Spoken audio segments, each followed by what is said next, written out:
When I married Robert, I never imagined how much my life would change. I was in my mid-50s, divorced for several years, and enjoying the quiet pace of semi-retirement. Robert was kind, generous, and 10 years older than me. We met at a charity fundraiser, and it wasn't long before his warm personality and sincere heart won me over.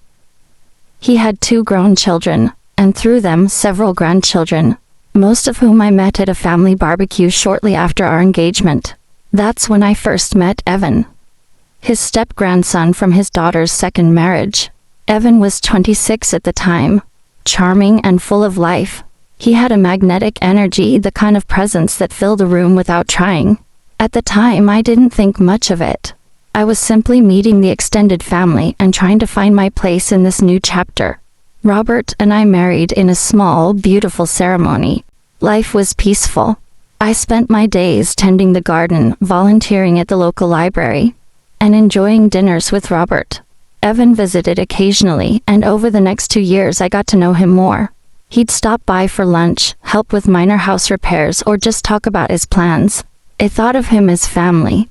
I thought of him like one would a stepson or perhaps a nephew. But something shifted one summer afternoon. Robert had gone to visit his brother in Arizona for a few weeks. The heat was unbearable, and I had chosen to stay behind. One Saturday, Evan stopped by unexpectedly. He said he was nearby and wanted to check on me. I appreciated the gesture, especially since the kitchen faucet had started leaking, and I had no idea how to fix it. He offered to help, and we ended up chatting in the kitchen over lemonade and music from the radio. That day, something unspoken lingered in the air. His glances held longer. His jokes carried a different edge. I dismissed it. I had to be imagining it. He was just being friendly. But deep down I felt it. Change. A warning. As the days went on, Evan began texting more often. Harmless things. Asking if I needed groceries. Offering to bring over dinner. I felt flattered but confused. One evening, he brought over a lasagna he said he'd made himself. We watched a movie in the living room. When the credits rolled, he reached over, took my hand, and looked at me in a way that sent chills down my spine. I pulled away immediately and asked him to leave. He apologized profusely, saying he'd misunderstood, that he thought there was a connection. I told him I was married to his grandfather and that whatever he thought this was, it wasn't appropriate. He left without another word. I spent the next few days trying to shake the discomfort. I didn't tell Robert. I told myself it was better to just let it go. Evan had made a mistake, and I believed he would correct himself. But I was wrong. 2 weeks later he came again, this time with flowers, apologizing again.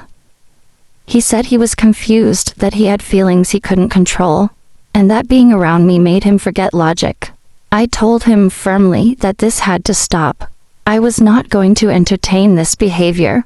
I asked him never to come to my house uninvited again. I thought that would be the end of it.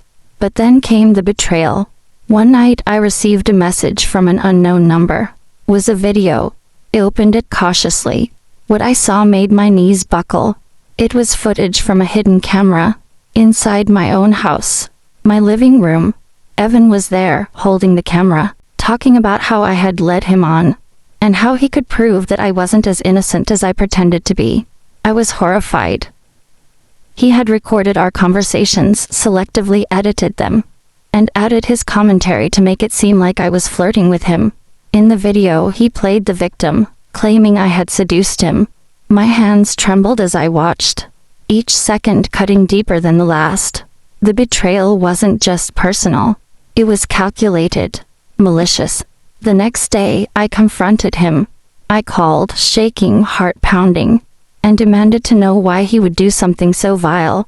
He didn't deny it. He said he needed to protect himself, in case I ever accused him of anything. He said he was just being cautious. He laughed. He mocked me. That's when I realized this wasn't about feelings. This wasn't about confusion or affection. This was about power, control,